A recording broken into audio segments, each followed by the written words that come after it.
Welcome to Hood Champion Boxing and Sports. In boxing, you find a way to win or you find a way to lose. Let me tell you something. Boxing is one of the hardest business to enter. Boxing is not like music. It's not like basketball. In boxing, you don't just invest money and get a return. You invest time, relationships, and political capital. To make money in boxing, you need television or streaming partners, matchmakers, athletic commissions, managers, trainers, promoters, sanctioning bodies, venue relationships. Every one of those is a gatekeeper. That means even if you have money, you still need access. Now, this thing about boxing promoters. Some of these old heads have been around for a while. Don King is still kicking. Bob Arum is still kicking. Frank Warren is still kicking. Eddie Hearn succeeded his father, took over the Matchroom business, and Eddie Hearn doesn't seem to be slowing down anytime soon. So that brings us here to this. Dmitry Salita was a damn good professional fighter and turned boxing promoter, and has had a lot of success as a boxing promoter. Really don't hear much about him. Nothing negative. Gerald Big Baby Miller had a few things to say about him. Claressa Shields has nothing but great things to say about him.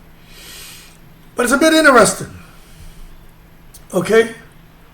Because with Claressa Shields hooking up with Willie Mackey, I'm not even going to call him Papoose. I ain't going to call him Papoose because even 50 Cent, he goes by Curtis Jackson. People will call him 50, but he goes by Curtis Jackson in those professional settings. You watch 50 Cent. 50 Cent wearing suits and ties and shit. 50 Cent wearing sport coats. Now when he goes to do his rap thing, 50 Cent will go and throw on the little jeans and shirt and hat and all that. But for the most part, when 50 Cent is conducting business, he wants people to take him serious. So 50 Cent ain't out there trying to be, I whip your head, boy. I get money. Nah. 50 Cent is like, I make money. I'm Curtis Jackson, and you're going to take me serious. So I think those are things a guy like Papoose, he got to take that shit serious, and he got to figure it out. Because if he wants to be taken serious, you know, there's me on the outside looking in. There's a lot of work to be done there. But one thing's for sure. If you have money, Papoose, Wynn Records, I do believe those guys have money. Some people say, no, I believe they have money. I really do. But I think there needs to be the access that we have to wait and see if they have through Dmitry Salita and how that's going to play out. Because most people who enter boxing, no matter what capacity, right? I think some people think I'll invest and profit. And I think they find out the truth fast. Even 50 Cent, he had Yuriorkis Gamboa, got in there, gave him some money, 50 Cent lost some money. And that's the truth when it comes to boxing. You lose money first. Sometimes you lose money forever. And the fighter's career may end before profit arrives. So boxing is built on risk, not guarantees. Now, Claressa Shields' situation is kind of unique because it's already up and running. And Claressa Shields has been making decent money. She openly spoke about that before Papoose even came into the picture, okay? But the financial reality of boxing investment is when someone invests in a fighter or promotion, the money goes out before it comes back. And we are on the outside. We still aren't 100% sure of all of the specifics surrounding the contract between Wynn Records with Dmitry Salita and Claressa Shields. The only thing, I ain't got to excuse my ignorance, that most of us are familiar with is just a $3 million signing bonus, 4 fights, $2 million guarantee, every fight, $8 million, okay? So the 8 plus the 3, $11 million. That's it. Now, unless somebody out there has been able to read the fine print, yo, good job. I'm telling you, I haven't seen the shit. But I do know there's a financial reality of boxing investments. The money goes up before it comes back. You got training camps, travel, management fees, trainer fees, medical, sanctioning fees, marketing, venue costs. And a lot of that was already being handled. So when Wynn Records coming in and Papoose coming in, it makes me say, if all of these things were already being handled, why were they needed? Do you understand? Why? Someone kind of help me solve for X, because I can't. Even big name fighters don't always generate profit until late in their careers. And this is why boxing investors quit, go broke, or pivot into something else. Now, if Wynn Records is coming in as more of some kind of investor, we're going to have to wait and see. Based on those planning factors, the 90-day mark has passed. We're going on the six-month mark. Then we'll be at the 9-month mark and the 1-year mark, and then we can sit here and do a hot wash. But some box investors will quit, go broke, or pivot into something else because the profit that they think is going to be there sometimes just doesn't show up. And for those guys who are able to hang around the sport long enough, the profit doesn't come until that fighter gets a really big fight, and then they make back their investment plus more, or it just doesn't come at all. Some of it come late in their career, but sometimes it doesn't come at all. So the public only sees the upside. They don't see lost fights, canceled events, injuries, lawsuits, network politics, getting nickel and dime. But when you think about that, it makes you wonder how promotional giants survived. How Don King survived. How Bob Arum survived. Them guys are the two dinosaurs. They one step away from becoming a fossil. How the hell did they survive? Because Bob Arum and Top Rank ain't slowing down. Eddie Hearn is still out here bubbling. Dana White in the UFC. The man's in boxing now. You see, Don King didn't succeed because he was loved. He succeeded because he controlled heavyweights. He controlled TV relationships. He understood risk. He embraced controversy. That's why Don King, even today, when he was working with Adrian Broner and Blair Cobb, everybody was like, Don King still got a pulse? Don King, where you come from? Where the hell you been at, Don? Where you coming from, man? Because Don King's still out here doing the thing. Bob Arum didn't succeed because he liked boxing. Bob Arum was a lawyer. Just happened to get involved. He was reluctant to get involved with boxing, but he did. And he succeeded. And he's still succeeding because he was a lawyer. He structured deals. He built Top Rank slowly, and he focused on networks. Then you look at guys like Queensbury and Matchroom. Built long-term relationships, long-term partnerships, controlled UK markets, developed fighters, took losses early, stayed consistent. So the common thread, none of these entities, word of the goddamn year right there, none of these entities, they didn't chase one fighter, they built systems. That's the hard part. Now when it comes to Papoose, he enters this space. Papoose is not entering boxing as a trainer. He's not entering as a promoter. He's not entering as a matchmaker. He's entering as what seems to be a business partner, a brand, a financial interest. And through Wynn Records and his connection to Dmitry Salita and Claressa Shields, this is a non-traditional alliance. Doesn't mean it won't work. It could work. And according to them, they've already had success. We're sitting back wanting to see if the success that they're saying they had, if it's going to be continued. And we're going to find out what the next fight against Franchon Cruz is on February 22nd. Just how successful this pairing between Wynn Records and Dmitry Salita is going to be. And even if it is successful, what about the subsequent fight? Or if it's not successful, it doesn't mean it's a total fail. The subsequent fight, it could be. So we got to let Claressa have, to me, 2 fights, 3 fights, and just see how everything balances out. Because there's a lot going on with Claressa Shields, you know what I mean? There's a lot going on with her. Good and bad, and ugly. There's a lot going on with her. But you see, there's a non-traditional alliance. Music label, which a lot of us are still trying to understand. You got the boxing promoter, Dmitry Salita, and you got the fighter, Claressa Shields. Now hear this. This is not normal in boxing. It's not normal. Nobody fully knows who controls what, who owns what, who's paying for what, who profits from what. And you know what? That's good, because they don't need to let us know that. Keep your business to yourself. If you know y'all are winning, you guys have everything together, structured, everything being done professionally, legally, don't need to talk about it. Don't say nothing. Let the fans do what fans have been doing, which is speculating, assuming, trying to make predictions, dialoguing. Let fans do it. And that's a good thing.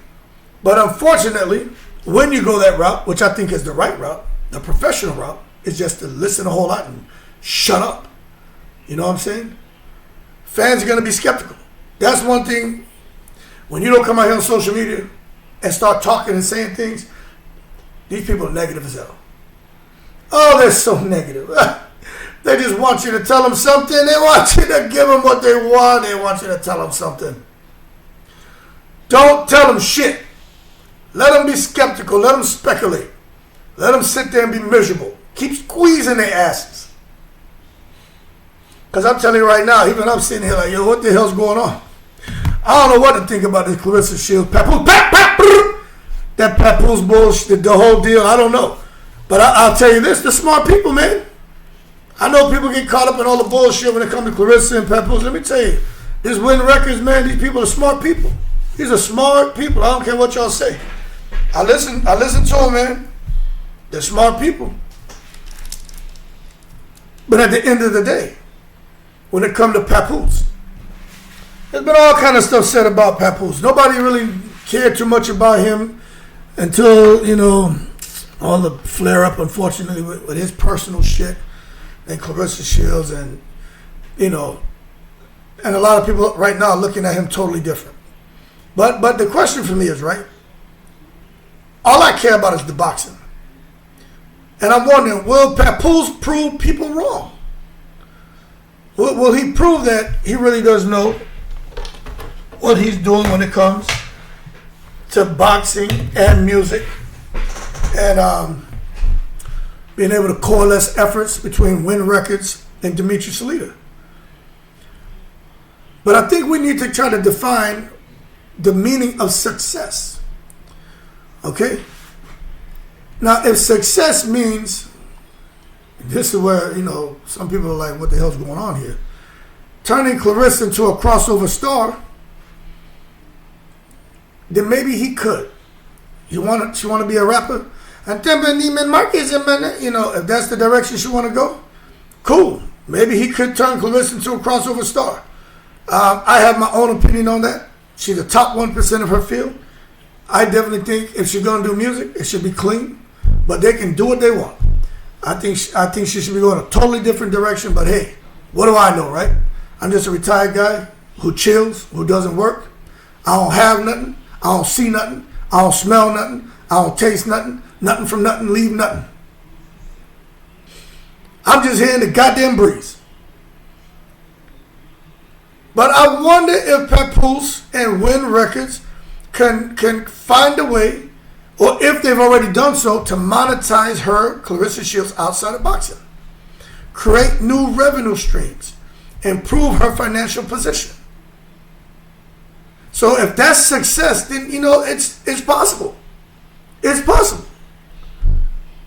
Because the relationship is complementary. But because boxing alone has not paid Claressa what her legacy deserves, right? I think we all can agree on that. Just forget about what you think about Claressa Shields. Her legacy. What she's done before boxing and before turning pro and as a pro. I'm going to keep saying, that girl should be a gazillionaire just on that alone. But that's not how it works. But if success means something different, like running boxing operations for Papoose to be out here making fights, Papoose to be managing sanctioning bodies, for Papoose to be navigating promoters, that shit is way harder, much harder. And that's where a lot of people fail. It's not just for Papoose to fail. I'm just giving y'all facts right now. You know, it's very difficult for anyone to try to get involved with boxing and run boxing operations, make fights, manage sanctioning bodies, navigate promoters. That shit is very difficult. You look at just with what's up, little man? I'm almost done. You take a look at Zuffa Boxing.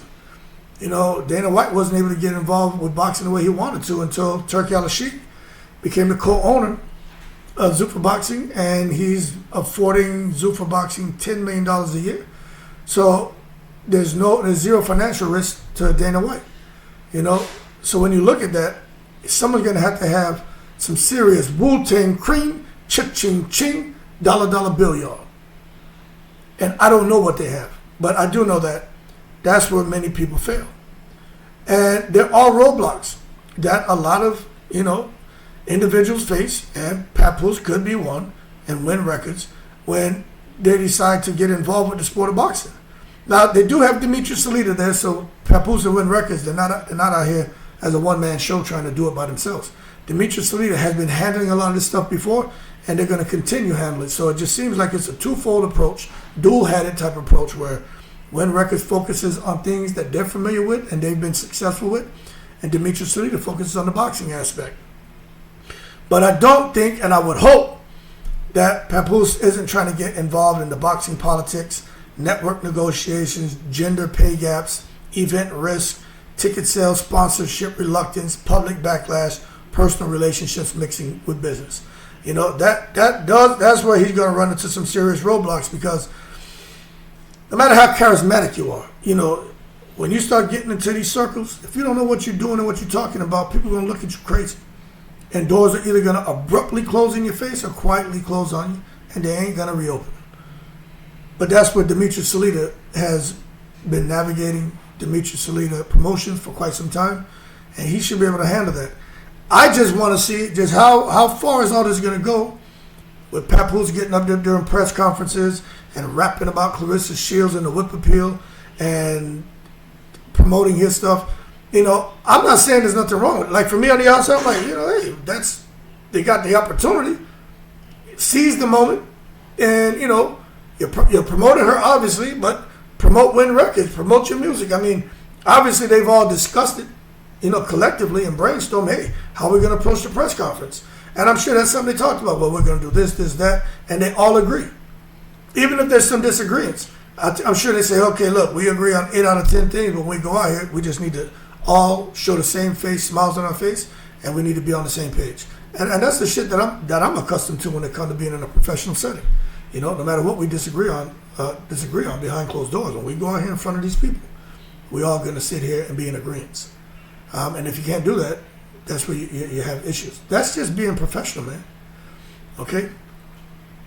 But I wonder about emotional decision making.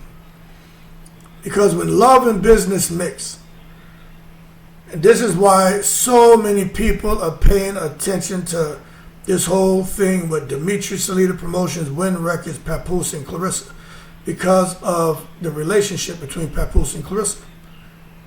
And everyone has a right to look at that and say, well, what's this? I'm trying to be honest with you. What boxing promoter or in any combat sports was actually, or not even boxing promoter, someone who was involved with promoting a fighter, had some kind of intimate relationship, boyfriend, girlfriend, husband, wife. I know some managers, some trainers, but as far as involved in promotion, you know, off the top of my head, I don't know. Maybe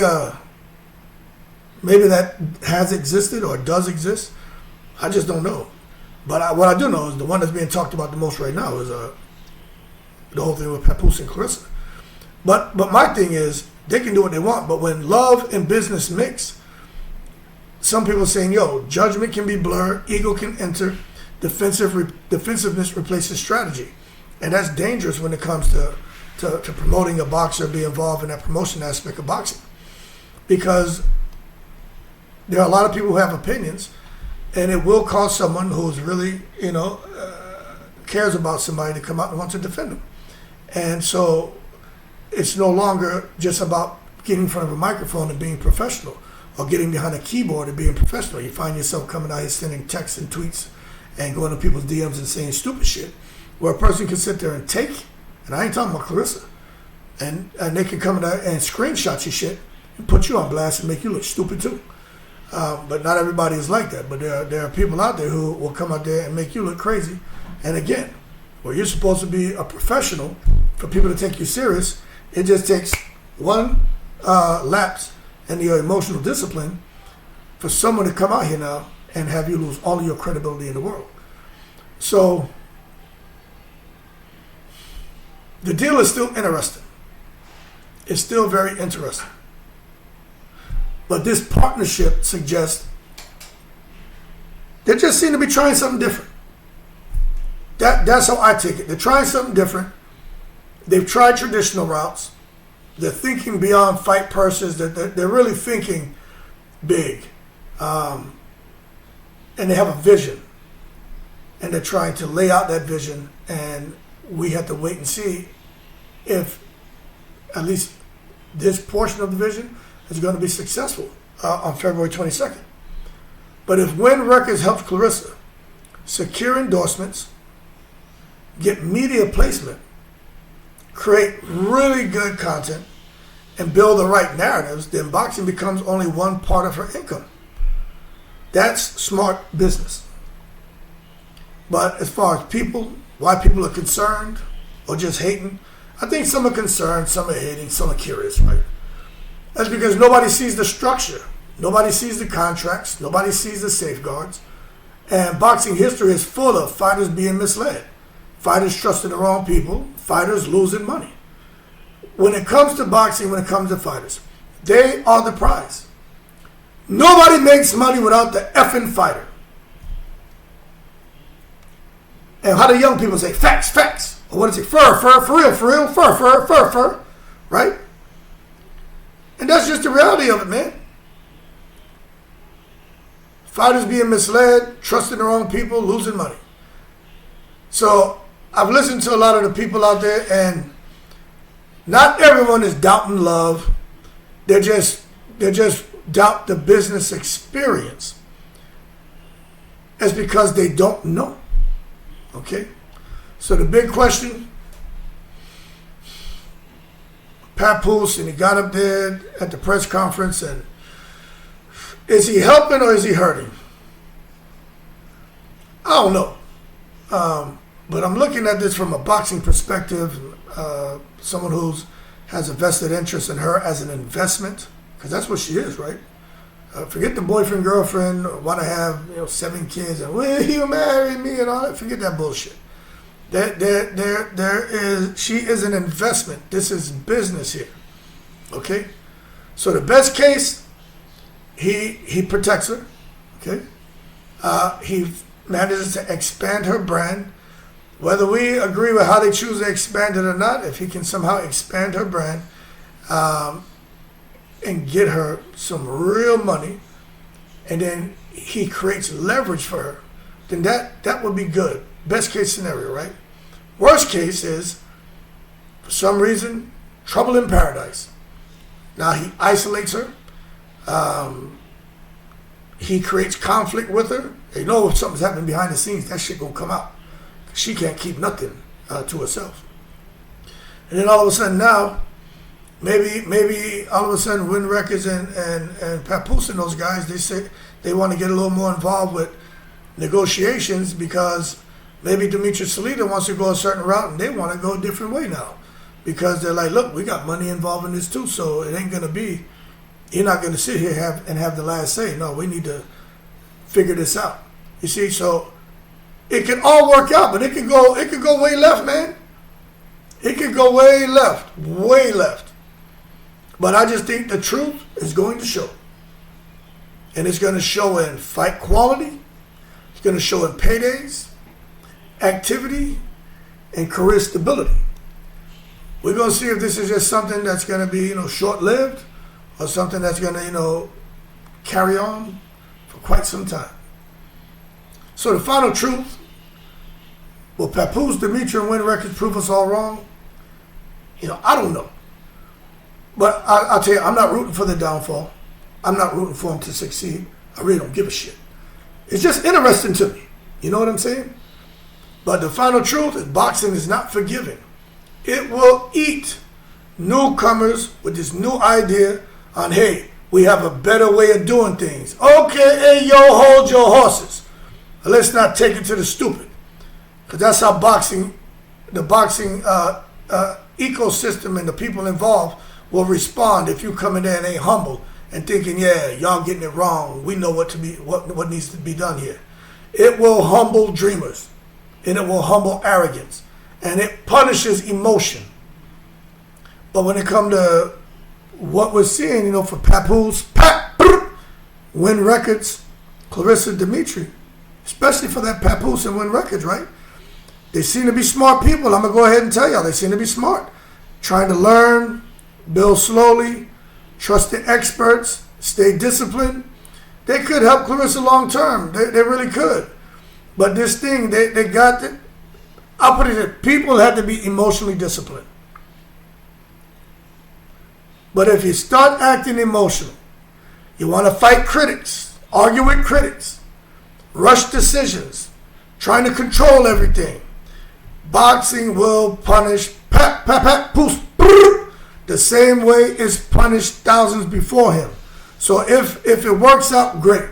If it doesn't, nobody need to kick that man while he's down, because he won't be the first or the last who tried to somehow insert himself in the sport of boxing and make it work through this innovative way of doing things, thinking that it's going to be better, and then they get humbled. So they're trying. They know it's a risk. Let's just see how it plays out. But you know what I noticed? Nobody's asked Eddie Hearn, Dana White, Frank Warren, and if they could find Don King's ass, ask him, Bob Arum. What do you think about this?